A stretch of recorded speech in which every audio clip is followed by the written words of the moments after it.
America ने खुला ऐलान कर दिया है कि ईरान के खिलाफ जंग अभी 4 से 5 हफ्ते और चलेगी। जरूरत पड़ी तो बमबारी को तेज किया जाएगा। डोनाल्ड ट्रंप ने अपने संबोधन में साफ कर दिया कि वो झूठ बोलने वाले ईरान को बख्शेंगे नहीं। उन्होंने ईरान को दुनिया में आतंक का स्पॉन्सर बताया। डोनाल्ड ट्रंप ने दावा किया कि हमारे हमले में 10 ईरानी वॉरशिप्स तबाह हुए। हम जल्द ही उनकी मिसाइल्स और परमाणु क्षमता को खत्म कर देंगे। मिडिल ईस्ट के हालातों पर भारत और बारीकी से नजर बनाए हुए प्रधानमंत्री नरेंद्र मोदी ने दुनिया के 2 बड़े नेताओं से फोन पर बातचीत की। बहरीन के किंग अल खलीफा से बात हुई है और सऊदी के क्राउन प्रिंस से भी मोदी का फोन मिलाया। दोनों देश पर हुए ईरानी हमले की मोदी ने निंदा की है। मिडिल ईस्ट की जंग में रूस की डिप्लोमेटिक एंट्री हो गई। राष्ट्रपति पुतिन ने यूएई के राष्ट्रपति को फोन मिलाया और जंग से हुए नुकसान पर बात की। पुतिन और मोहम्मद बिन जायद के बीच बातचीत हुई। ईरानी हमले को लेकर के विस्तार से कई मुद्दों पर चर्चा हुई। जंग से जूझ रहे ईरान को नया रक्षा मंत्री मिल गया है। माजिद अब्नेल रेजा को एक्टिव डिफेंस मिनिस्टर नियुक्त किया गया है। बता दें कि इजरायली हमले में पूर्व रक्षा मंत्री अमीर नसीरजादेह की मौत हो गई थी और इस बीच प्रेसिडेंट मसूद ने अंतरिम रक्षा मंत्री को नियुक्त कर दिया। ईरान फिलहाल 15 देशों से युद्ध लड़ रहा है। उसके 500 से ज्यादा लोग अब तक मारे गए हैं। इजरायल के ताबड़तोड़ हमले में ईरान में दहशत है। आईडीएफ ने नया वीडियो जारी किया। इजरायल का दावा यह है कि उसने ईरान के 2 टॉप मिलिट्री कमांडर्स को ढेर किया है और इसके साथ ही इजरायल ने ईरान के इंटेलिजेंस विभाग की कमर तोड़ दी। आईडीएफ ने ईरान के deputy minister of intelligence for Israel affairs Saeed Hamidi को मार गिराया। ईरानी जासूसी डिवीजन के हेड जनरल पोर हुसैन भी मारे गए हैं। मिडिल ईस्ट की जंग में एक बहुत ब्लंडर भी हो गया है। कुवैत के एयर डिफेंस सिस्टम ने गलती से अमेरिका के 3 जेट्स को मार गिराया। हालांकि समय रहते सभी क्रू मेंबर्स को बाहर निकाल लिया गया था। बता दें कि ईरान लगातार अमेरिका अड्डे वाले देशों की टारगेट कर रहा था और इसी कड़ी में कुवैत ने एयर डिफेंस सिस्टम को भी एक्टिव कर रखा था। ईरान पर हुए हमले ने खमेनी के खानदान को गहरे जख्म दे दिए। पूर्व सुप्रीम लीडर के कंपाउंडर में हुए हमले में खमेनी पहले ही जान गंवा चुके हैं। उनके बेटे, बहू और एक ग्रैंड चाइल्ड भी मारी गई हैं। अब खबर ये आ रही है कि इस हमले में घायल हुई खमेनी की पत्नी भी नहीं रही। अस्पताल में भर्ती खमेनी की पत्नी ने भी दम तोड़ दिया। ईरानी मीडिया के हवाले से ये खबर सामने आई है। इजरायल ने बेरूत में जबरदस्त तबाही मचाई है। हिजबुल्लाह के ठिकानों पर आईडीएफ की बमबारी से आसमान दहल गया। हर तरफ धुएं का गुबार छाया और इसी हमले में हिजबुल्लाह के इंटेलिजेंस हेड की भी मौत हुई। इजरायल मिसाइल्स के हमले से 2 दर्जन से ज्यादा आम लोग भी मारे गए हैं। मिडिल ईस्ट के महायुद्ध के बीच फ्रांस में बहुत बड़ा ऐलान हुआ। 1 दशक से पहली बार फ्रांस बहुत बड़ा कदम उठाने जा रहा है। फ्रांस के राष्ट्रपति ने ऐलान किया है कि हम अपने न्यूक्लियर हथियारों की संख्या बढ़ाने जा रहे हैं। आपको यह भी बता दें कि फ्रांस ने पिछले 1 दशक से अपनी न्यूक्लियर वॉरहेड्स की संख्या में इजाफा नहीं किया। मिडिल ईस्ट में जारी जंग का सबसे ज्यादा ऑयल प्रोडक्शन पर ही पड़ेगा। इसे लेकर के भारत ने भी तैयारियां रखी। पेट्रोलियम मिनिस्ट्री की हाई लेवल मीटिंग हुई। इसमें तेल और गैस के स्टॉक्स की उपलब्धता को रिव्यू किया गया। मंत्री हरदीप सिंह पुरी ने वैश्विक बाजारों में मची उथल पुथल को गंभीर बताया है।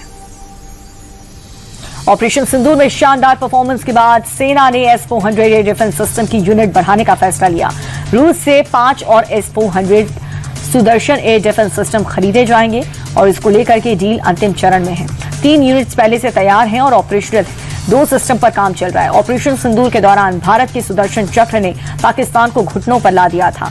भारतीय सेना की माने तो हथियारों के जखीरे में भी इजाफा किया जाएगा। भारत और कनाडा के रिश्तों में पार्टनरशिप का नया अध्याय जुड़ गया है। प्रधानमंत्री मोदी और मार्क कार्नी के बीच 24 समझौते पर हस्ताक्षर हुए।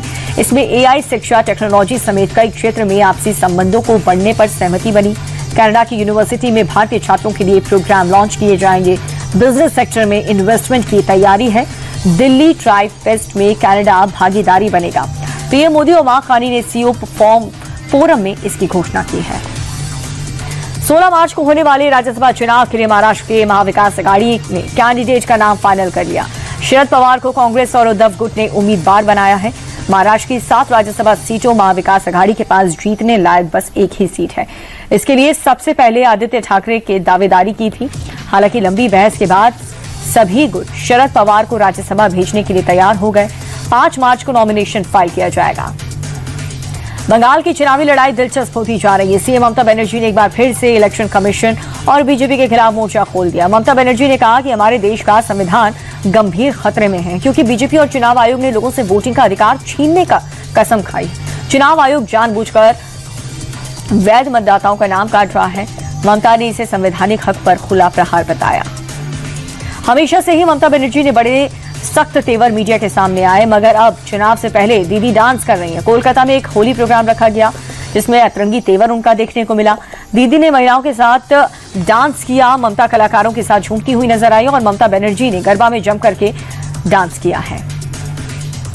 गृह मंत्री अमित शाह ने दक्षिण 24 परगना में बंगाल की परिवर्तन यात्रा को हरी झंडी दिखाई। शाह ने कहा कि हमारा फोकस सरकार बदलने पर नहीं बल्कि घुसपैठ रोकने पर है।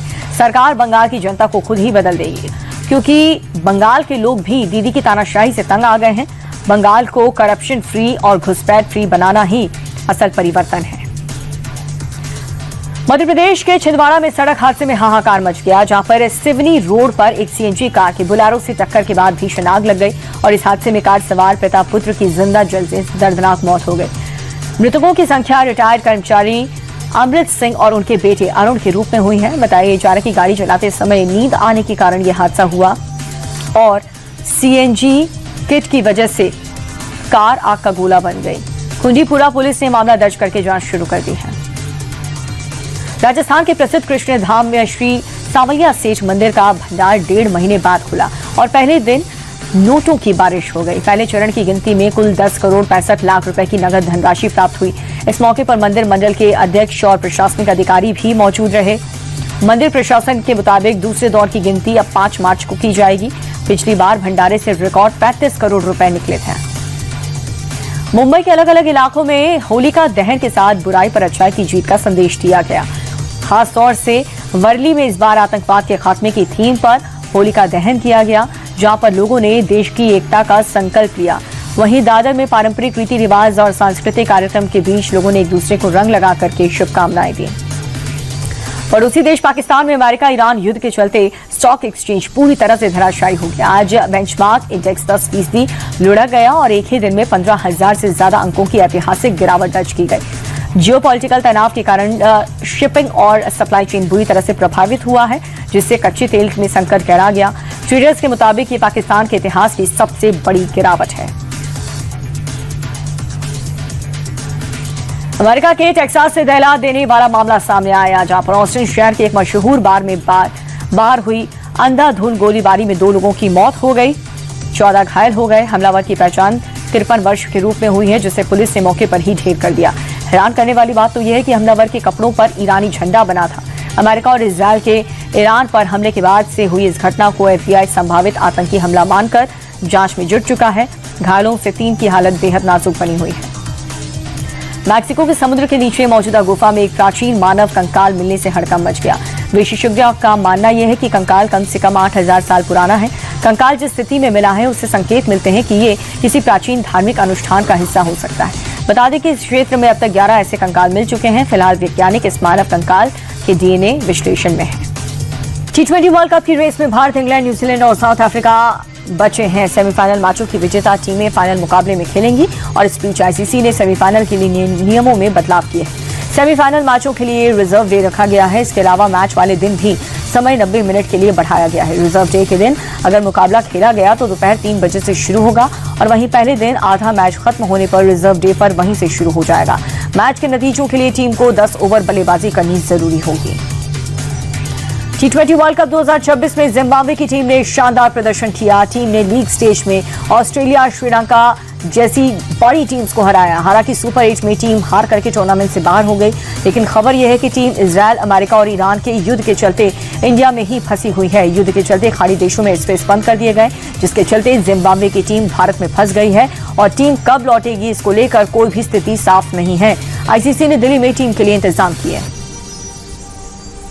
T20 वर्ल्ड कप में पाकिस्तान की टीम का खराब प्रदर्शन रहा और इस बीच अब पाकिस्तान क्रिकेट बोर्ड ने बड़ा फैसला लिया। बोर्ड अब टीम के खिलाड़ियों से जुर्माना वसूलने वाला है। मीडिया रिपोर्ट्स की माने तो पाकिस्तानी टीम के हर खिलाड़ी पर 50 लाख रुपए का जुर्माना लगाया जाएगा। PCB का कहना यह कि खिलाड़ियों को आर्थिक फायदा टीम के प्रदर्शन के हिसाब से मिलेगा। बोर्ड का कहना यह कि अच्छे प्रदर्शन पर इनाम मिलता है तो खराब पर सजा भी।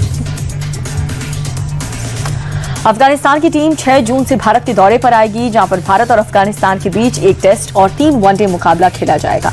IPL खत्म होने के बाद सीरीज शुरू होगी। 6 जून से एकमात्र टेस्ट मुकाबला चंडीगढ़ में खेला जाएगा और इसके बाद 14, 17 और 20 जून को 3 मैचेस की वनडे सीरीज में मुकाबला खेले जाएंगे। टेस्ट मैच सुबह 9:30 बजे से शुरू होगा, वहीं सभी वनडे मुकाबले दोपहर 1:30 बजे से खेले जाएंगे।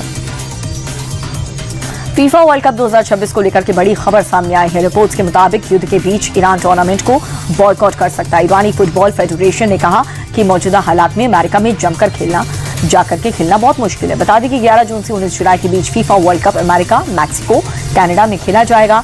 ईरान के अपने सारे मुकाबले अमेरिका से खेलेगा और वहीं दूसरी ओर ट्रंप प्रशासन ने भी ईरानी फैंस की अमेरिका यात्रा पर बैन लगा दिया है।